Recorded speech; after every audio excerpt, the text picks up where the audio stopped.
আসসালামু আলাইকুম। আমাদের সামনে একটি ভিভো সেট ফ্যাক্ট চার্জিংয়ের প্রবলেমের সলিউশন করার চেষ্টা করব।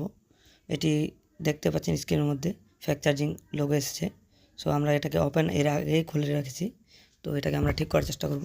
প্রথমে আমরা নতুন ব্যাটারি দিয়ে এটি আমরা দেখব, চেক করে যে নতুন ব্যাটারি এটা কি ব্যাটারি থেকে সমস্যা না মাদারবোর্ড থেকে সমস্যা। তো আমরা নতুন ব্যাটারি লাগাই দেখলাম যে স্ক্রিনের মধ্যে আপনারা দেখতেও পাচ্ছেন যে নতুন ব্যাটারি থেকে এই সমস্যাটা সরে গেছে। তো মানে নতুন ব্যাটারি তো চেঞ্জ করলে কাস্টমারের বেশি খরচ হয়ে যাবে, তো কম খরচের মধ্যে চেষ্টা করব। ইতিমধ্যে আমরা ব্যাটারিটা ওপেন করেছি। ওপেন করার পর এর যে রিবনটা ছিল ওটাকে আমরা খুলে দেওয়ার চেষ্টা করেছি, ভালোভাবে খুলে এরপরে আমরা ব্যাটারির যে কানেক্টর দুটা প্লাস মাইনাস আছে ওটাকে আমরা সোল্ডার দিয়ে রিমুভ করব। যত তাড়াতাড়ি পারি আর কি ভালোভাবে কাজটা করার চেষ্টা করব। তো আমরা এই মানে আর কি কানেক্টরটাকে রিমুভ করলাম।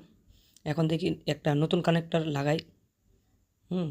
তো নতুন কানেক্টর একটা মানে আর কি স্যাম বিজি যে মডেলের ওই মডেলের একটা নতুন কানেক্টর আমরা এটাকে আবার ডিসোল্ডার দিয়ে মানে আর কি সোল্ডার দিয়ে এটাকে আমরা মানে আর কি ওটার সাথে কানেক্ট করে দেওয়ার চেষ্টা করব। তো আমাদের এখানে আর কি এটার কানেকশন দেওয়া হয়ে গেছে। তো এটাকে আমরা থিনার দিয়ে ভালোভাবে পরিষ্কার করে নেব। এরপর আমরা আর কি মাস্কিং টেপ দিয়ে এটিকে ভালোভাবে একটা শেপ দিয়ে দেবো যাতে ব্যাটারিটাতে কোনো শর্ট সার্কিট না হওয়ার চেষ্টা হয়। তারপর আর কি আমরা এই ব্যাটারিটাকে মোবাইলের মধ্যে লাগাবার চেষ্টা করব। যাই হোক, প্রথমে আমরা এটাকে একটি মাস্কিং টেপ দিয়ে বেঁধে দিলাম। তারপর আর কি আমরা এই ব্যাটারিটা মোবাইলের মধ্যে লাগাবো, তাতে আর কি কাস্টমার কম খরচের মধ্যে কাজটা হয়ে যাবে। সো আমরা নতুন ব্যাটারি দিয়ে আগে চেক করে দেখে নিলাম যে মোবাইলের কি ব্যাটারি থেকে সমস্যা ছিল না কি। তো আমরা পুরোনো ব্যাটারিটা অন্য একটা কানেক্টর লাগাই কাজটা করলাম।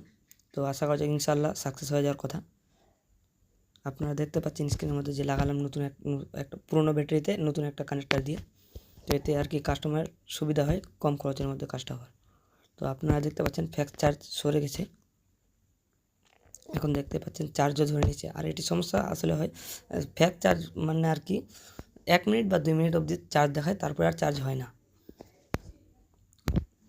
দেখতে পাচ্ছেন এখন স্ক্রিনের মধ্যে যে প্রবলেমটা ছিল ওই প্রবলেমটা হয়ে গেছে। আর আশা করা যাক আমরা সলভ করার চেষ্টাও করেছি। যদি এতে আমাদের কোনো মিস্টেক হয়ে থাকে তাহলে এতে আপনারা কোনো খারাপ কমেন্ট করবেন না। তো আপনারা দেখতে পাচ্ছেন কাজটা আমাদের হয়ে গেছে। এই কানেক্টরটার একটু কোনো প্রবলেম ছিল, যার কারণে আর কি এটাতে মানে আর কি সার্ভিস ম্যানুয়াল দেখাচ্ছিল বা ফ্যাক্ট চার্জ দেখাচ্ছিল। সো আমরা এটাকে চেঞ্জ করে দিয়েছি, নতুন কানেক্টর লাগিয়ে দিয়েছি। এখন দেখতে পাচ্ছেন চার্জ ঠিক আছে ইনশাআল্লাহ। আবার দেখাচ্ছি আপনাকে স্ক্রিনের মধ্যে।